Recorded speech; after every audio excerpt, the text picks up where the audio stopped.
Hi, everybody. I want to go back over the copy that I shared with you in showing you how to do the visual analysis essay. And I did tell you that this right here, the observations, I want you to do that over the weekend and have it turned in by Sunday night.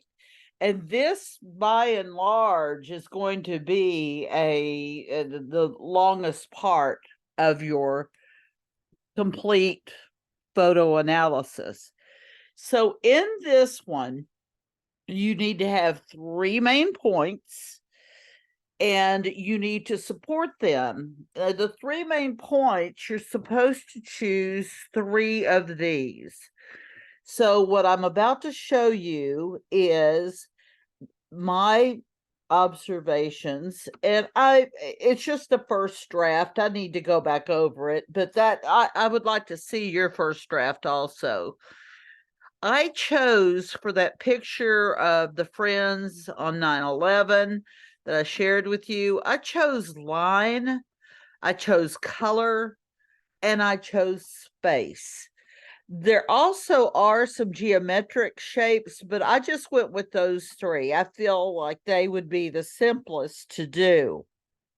Now, I also have to bring in colors and what they may signify because it's all part of my observations. There could be one human. In this case, there are five. There could be a landscape, which there is. There can be exploding buildings in the background. But you're going to show the techniques that the photographer uses. So keep in mind that this here is the picture. Now I'm going to try to pull up another screen. Let me go here. Okay, so this actually is my observation point. Now, I didn't put a title up there because I was just doing it on I guess you would call it scratch paper. Then I'll copy it and paste it into the format that I just showed to you. So this is what I said. This photograph of five people meeting across the Hudson River from the terrorist attack on the Twin Towers on Manhattan paint a starkly different scenario than the one on the other side of the river. I think that's very poorly stated. Um, and I would go back and I would correct a lot of that, but I want to know where it happens. And most people know Twin Towers were in New York. Manhattan's an island that you actually have to cross from the mainland to get over to Manhattan. And that's where the Twin Towers, that's where all of, I guess you would say, the important landmarks are, with the exception of Statue of Liberty. And she has her own island, Ellis Island. So, nevertheless, I'm telling you what's going on in the picture. And so I need to explain which of those three techniques the photographer used to convey a message, which you will later convey on the message part. But just to set us up for the colors, the lines, the space he used to give us a message. Now, I said the implied horizontal line because it's not actually a line that somebody drew with a what do you call it? Ruler. It's actually natural things such as a river, such as the shoreline, such as concrete. You want to get technical, what the people are sitting on, that's a straight line. Your bicycle has a straight line at the top. But anyway, let's go ahead. And I am telling you the implied horizontal line created by the Hudson River creates a separation between the peaceful foreground and the disastrous background. So I'm starting out with the lines. And I already see something. I should have put the 3 main points at the beginning, but we'll come back to that. Again, this is just a rough copy. Okay, so to the left of the photograph, there are 13 posts, which I find interesting because some would call that superstitious. 13 posts protruding from the river, and those posts to the left direct the viewer's vision upward toward the skyscrapers, still intact after the World Trade Center came tumbling down, because you'll notice that in dark gray, almost black to the left of the buildings that are up in smoke or have already tumbled down, there are some intact buildings over there. The 2 trees on either side of the people in the foreground also direct the eyes upward. The photographer wants you to look up from those people and see what is going on across the river. The diagonal line, the smoke form, with the diagonal line, the smoke forms a type of canopy over a cluster of dark gray buildings in the background, almost framing them as if to say, not everything is lost. So, yeah, we've had a disaster, but look at these buildings, they're still up.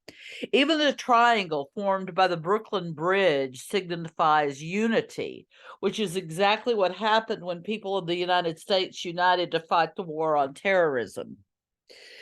Okay, so, and that is over on the left side in the background. Beside the different lines, colors in the photograph send a message. So what is it? Well, the dark plumes of smoke emanating from the fallen building at certain points, if you look, transform to purple, which is a clear sign of the bruising that is happening and will continue to happen for the unforeseeable future. Still going on today, basically. However, the color of the evergreen trees in the foreground signifies nature and, perhaps more importantly, constant healing. The yellow-green shade of the plants in front of the trees shows the ebb and flow of life. The transition from yellow to green shows that although something dies, it will come back. While the blue water of the Hudson rivers While the blue water of the Hudson River's peaceful present is calming, as in the blue part of the sky, the white caps on the water suggest turbulence and restlessness, probably caused by the explosions brought on by the 2 airliners that flew into both towers. Notice I've got some grammatical errors. Speaking of the dark plumes of smoke, they fill the otherwise peaceful sky above. Even the space created by the Hudson River reveals a disturbance that the viewer cannot ignore. The cumulus clouds, lofty and thick, seem to be witnesses to the carnage going on beneath them, and, kind of like the rainbow after a storm, seem to say that peace can only be derived from above. Now, I'm kind of going into the message, but it's okay because I'm using this symbolism of the space. Interesting enough, only the bicycle and the 2 individuals closest to the camera with the white and orange shirts cast shadows on the concrete. The 3 people sitting on the wall have no shadows. In that blank space where their shadows should be, one has to wonder if they're dead or if it's signifying that they're dead. It does make one wonder why the bike has a shadow, but the other 3 people beside it do not. And we'll go back to that. That was something I was interested in. It takes some close observation. You have to really, really look, because we know, y'all probably know more about vampires than I do, but they can't see themselves in the mirror. They don't cast shadows. Now, before you say, well, yeah, but they were both, their backs were to the sun or whatever, and these other people, their fronts were to the sun.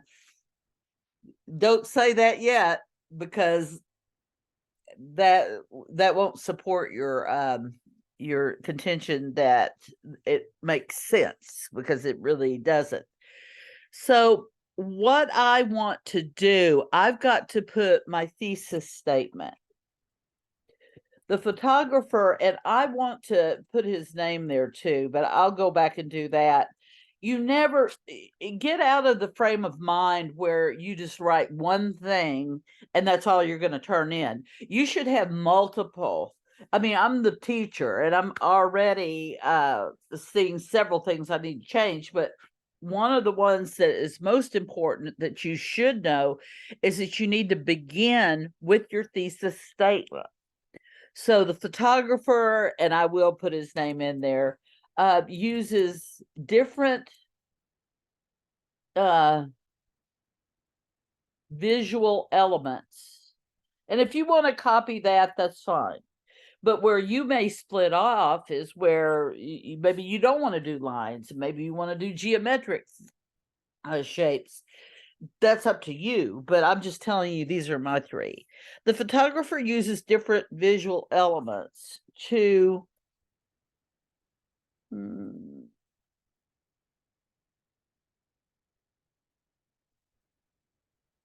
I don't want to get too much into the message.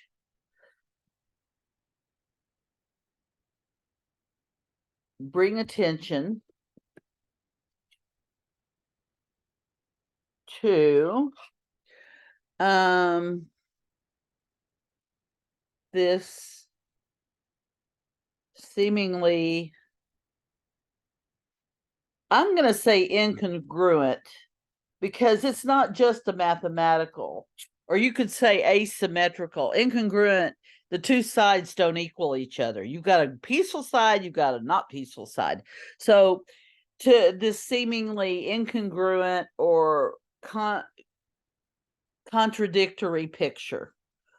Okay, these elements are specifically, and again, I need to put his name there. He uses lines, and do it in the order in which it appears. He uses lines,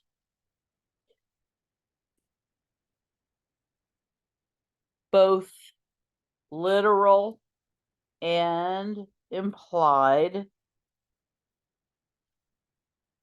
color, and space to add rich meaning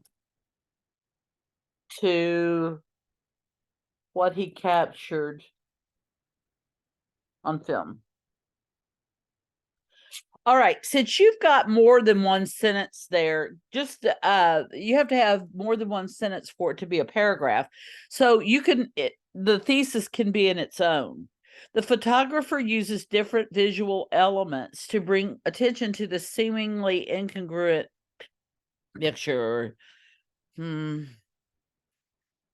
say contradictory. Specifically, he uses lines, both literal and implied, color, and space to add rich meaning. Well, this is what I'm going to do. I'm going to put this in parentheses because really it doesn't say literal and implied down here in the elements. So I'm going to just say lines, colors, and space to add rich meaning to what he captured on film. Or I would just say to this extraordinary depiction or picturing of 9/11. All right.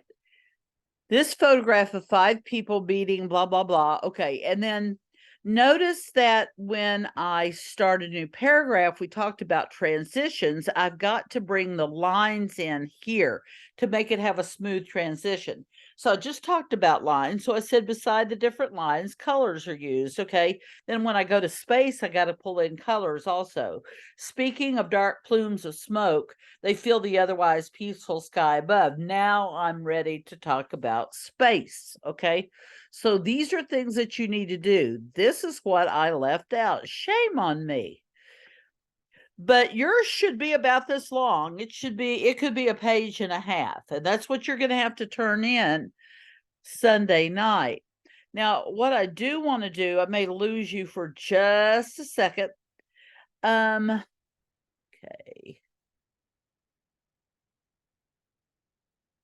Hello. His name is Thomas Hopker. Okay, so I'm going to go back, and instead of saying the photographer, hopefully you'll still see that. Thomas Hopker uses, okay, and then whenever I say photographer,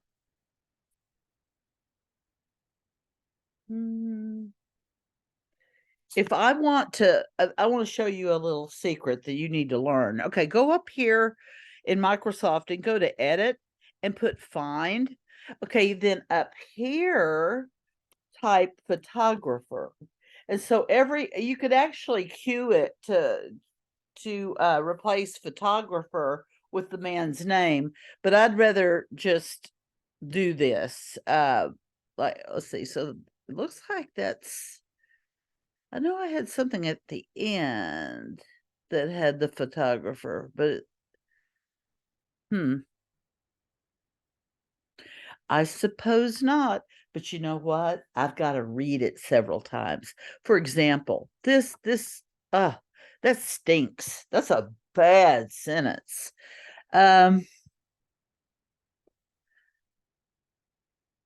So I would probably say just I need to have the Twin Towers in there. I need to have Manhattan and the Hudson River.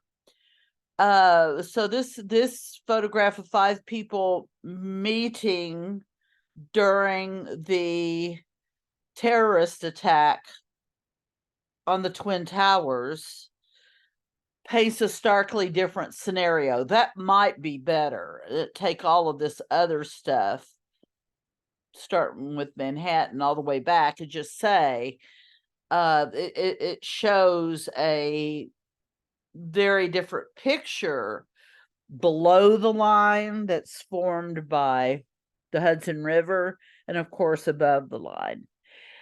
And what's even interesting is that the sky is not all filled with smoke, but do look at how the morning sun is shining through the dark plumes of smoke and give you kind of a purple.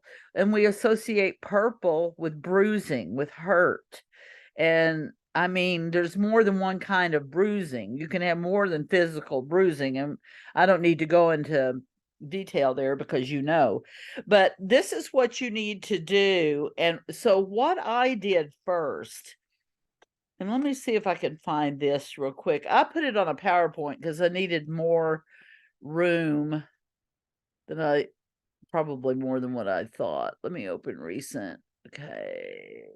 No, I took it out. I'm so sorry.